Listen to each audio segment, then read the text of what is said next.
53% down to 50% when the Whitewater hit. Now he's back up to 52%. He is just hanging around the 50 to 54% level. And I'm telling you something, and Bob Shrum will tell you this because he knows politics. A president of the United States at that level is highly vulnerable going into what is going to be a very tough campaign, where contrary to what Bob says, these issues are not too good. The economy, the perception of the economy by ordinary people is not that it's all that great. We'll talk about that later, I guess. But also the fact is that the health issue is not cutting for the president the way it's supposed to be.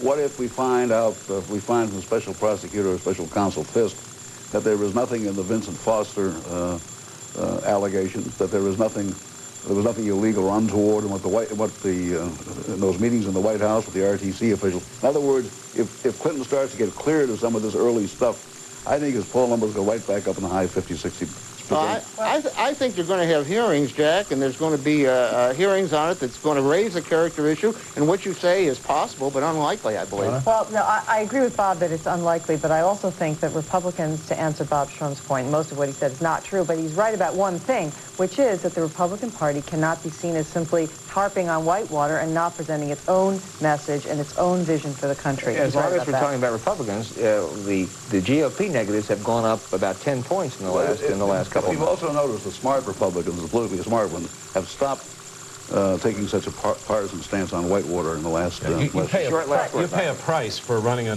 non-stop negative campaign. And by the way, Mr. Novak, Mr. Reagan's poll numbers at this point in 1982 were a lot lower than Bill Clinton's, and he got reelected. Dark moment. But he had Mondale, though. Next on Capital Gang, the economy up and Wall Street down.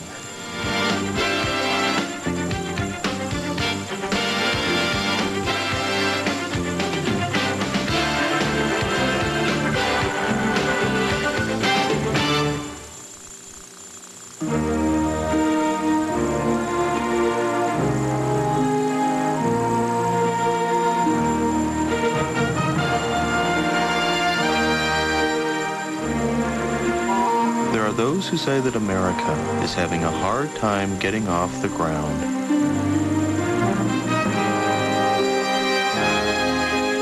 They say that the American spirit no longer soars. That the American worker no longer rises to the occasion.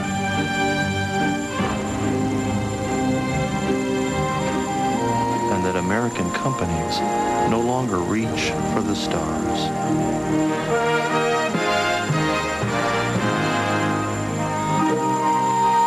But we'll just continue to introduce evidence that says otherwise.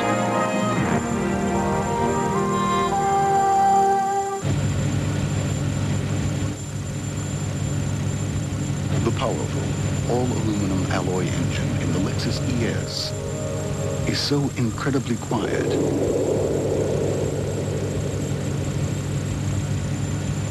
you can hear the cliché.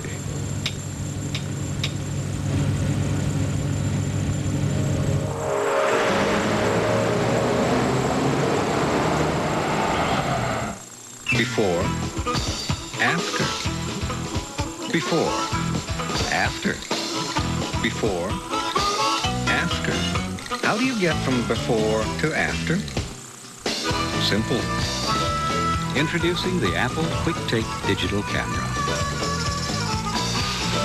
It makes everything you do look better than before.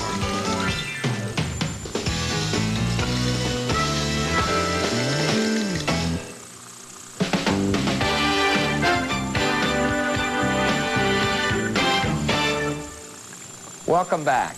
The Dow Jones Industrial Stock Average dropped over 138 points this week, losing almost 4% of its value. Markets were closed for Good Friday, so the market could not react to yesterday's unexpectedly good news of 450,000 new jobs, the largest expansion in 6 years. The president and his chief economic advisors suggested the stock market is off base in fearing inflation.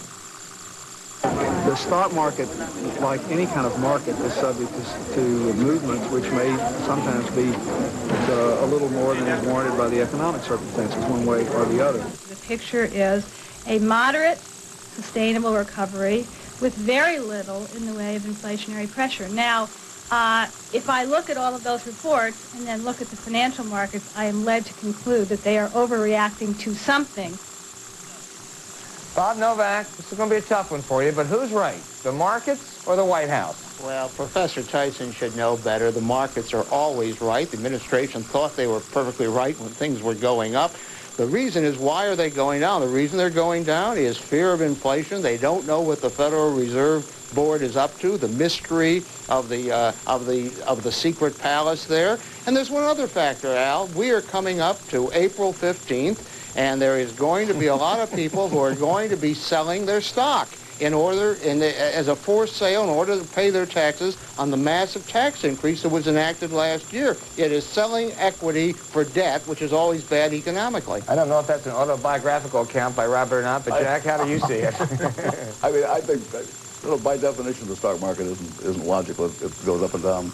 There are broad currents in it, but there are aberrations like this all the time that rest on nothing very important. I think the point that Novak made about the taxes is probably true. I think what is interesting is this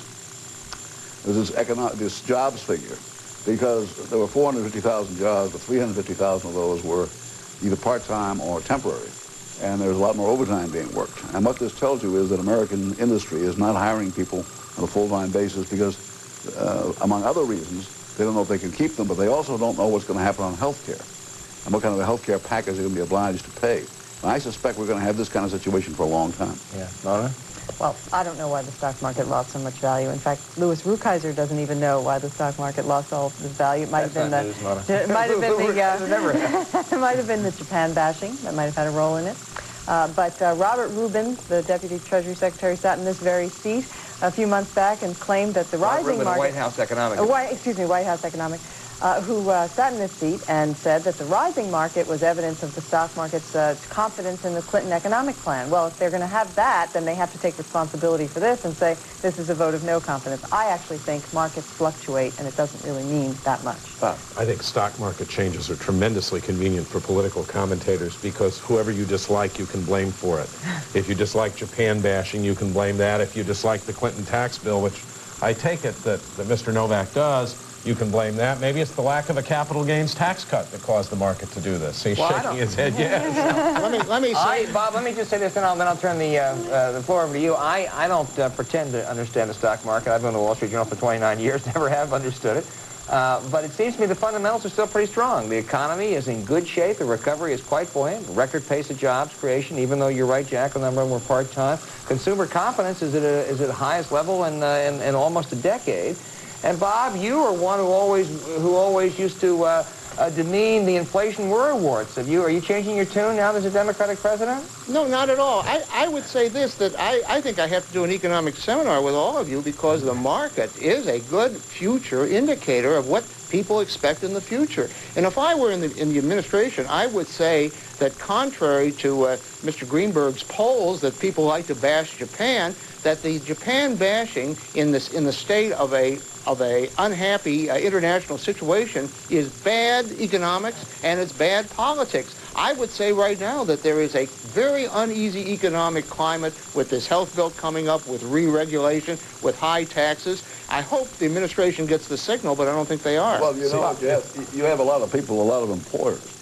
The health insurance question that we just talked about aside, who are afraid to put back staff they laid off before because they're not sure that this recovery is going to last. I will point out, though, that Bob Novak spent 10 years in the 80s saying we were going to have a 5% GDP growth, and when we got 7% there in a quarter, it was under a Democratic administration. That is the last word, Jack, except to pick up on Bob as the stock market has predicted the future. It has predicted 11 of the last 4 recessions. Thanks for being with us, Bob Shrum. The gang will be back with the outrage of the week.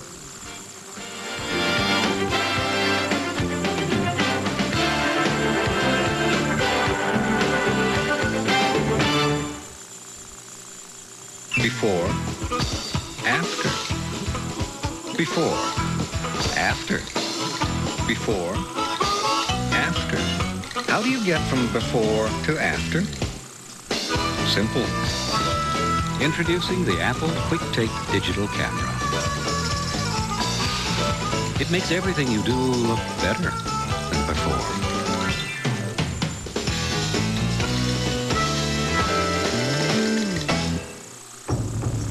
Question number 2 in the National Health Reform Quiz. In the course of a year, how many people are without health insurance for some period of time? It may surprise you that the answer is 1 in 5. That's right, 1 in 5 of us. And that's a lot of people, more than 50 million Americans. And that's a fact. Everyone's talking about the new New Yorker, edited by Tina Brown. Filled with brilliant color, innovative features, and star-studded contributors, it means that the best magazine in the world, probably the best magazine that ever was, hasn't just changed, it's gotten even better. Get 50 issues of the new New Yorker for just $18. Save $107 off the cover price. And get this cartoon collection free with your paid subscription. Call 1-800-257-1257 now. Sunday. Does the church have a prayer when it comes to news coverage? Some say the only religious stories are negative stories. Religion, news, and fairness on CNN's reliable sources, 10:30 a.m. Eastern Sunday.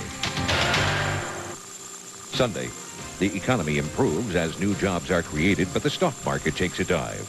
Labor Secretary Robert Reich gives an economic reality check and takes your phone calls on CNN's Late Edition, 5 p.m. Eastern Sunday.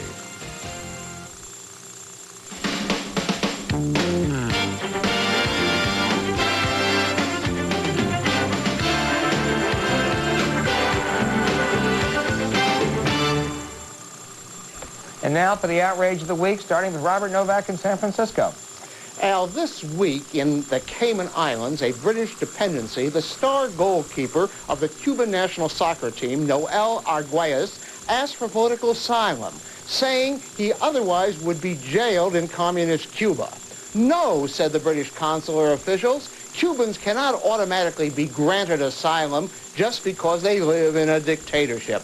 The British Empire is just a small fraction of its former self, but the tradition of perfidious Albion persists. Mona. When Anita Hill made her uncorroborated charges against Clarence Thomas, the Washington Post had no professional scruples about running the story on page 1. But now, when Paula Corbin Jones accuses President Clinton of an episode of sexual harassment in 1991, the Post will not run the story at all. It's not an outrage that the Post is exercising news judgment, but it is an outrage that its judgment is politically influenced. Jack. I'm not as outraged as either one of these people, Jose. I'm a great believer in big government and government activism. But this week, the Department of Agriculture went too far. They put out a warning about the hazards involved in dyeing your Easter eggs. Listen to this, Novak. It's important to you. If you don't cook the eggs enough, you may get salmonella. If you get a hole in the egg, you should not allow any dirt or bacteria to get in there. And if all else fails, buy plastic Easter eggs. That's big government gone too far. We have received dozens of letters asking why Mark Shields and I have switched places. Well, I want to tell you there's less here than meets the eye. I moderated the show for almost 2.5 years, and Mark told me he would very much like to try it. So I said, terrific, let's swap for a while. Mark will be back here next week. The bottom line is that we both know that no matter who sits in this seat, the Capital Gang always will be dominated by Robert D. Novak. Now, that's not an outrage, that's just a reality, and actually a good one. And next week, we may get Bob to spell perfidious Albion. Okay, Robert? I'll try it. I'm glad to see Jack against big government. That's a great switch. Hey, Jack, thanks for being with us. This is Al Hunt saying goodnight for the Capital Gang.